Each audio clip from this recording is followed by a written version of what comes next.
Bonjour et bienvenue sur ma chaîne d'actualité, d'information et d'analyse.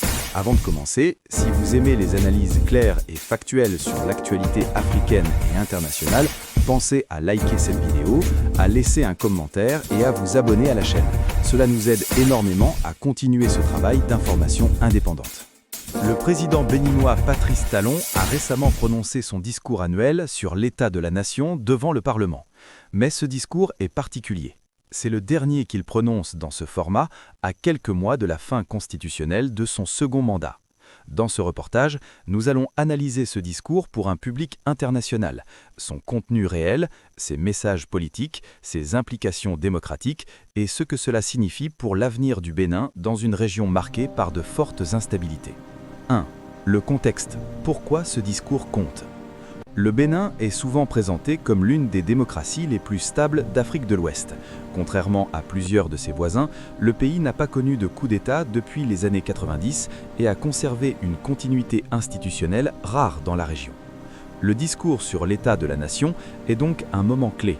C'est l'instant où le chef de l'État rend compte de son action devant la représentation nationale et indirectement devant le peuple.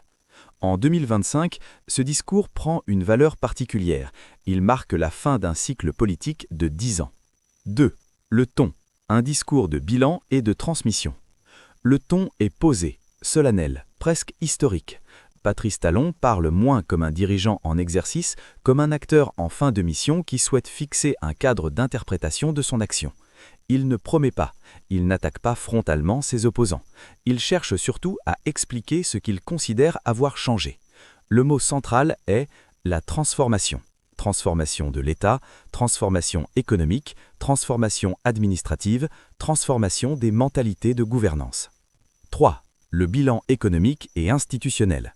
Le président met en avant la modernisation de l'administration, la réforme des finances publiques, la discipline budgétaire et les grands projets d'infrastructure.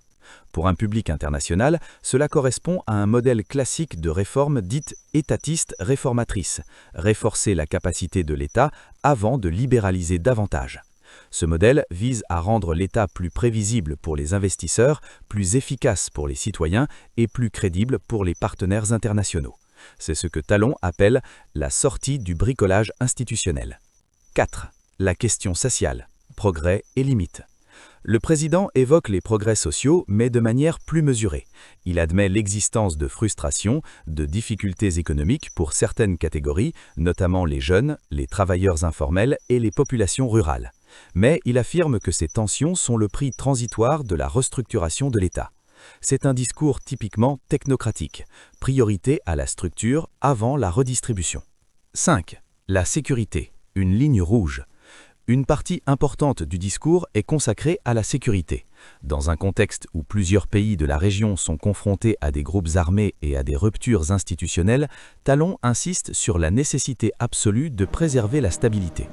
Il rend hommage aux forces de défense et de sécurité et insiste sur leur rôle central dans la protection de la démocratie et de l'intégrité territoriale. Pour un public international, ce passage sert à positionner le Bénin comme un îlot de stabilité dans une région instable. 6. La démocratie, un concept redéfini. La partie la plus débattue du discours concerne la démocratie. Talon affirme que la démocratie doit être au service du développement et non l'inverse. Il critique implicitement une démocratie qu'il juge parfois trop émotionnelle, trop populiste, trop axée sur la conquête du pouvoir. Il défend une démocratie de responsabilité, de compétence, de rigueur.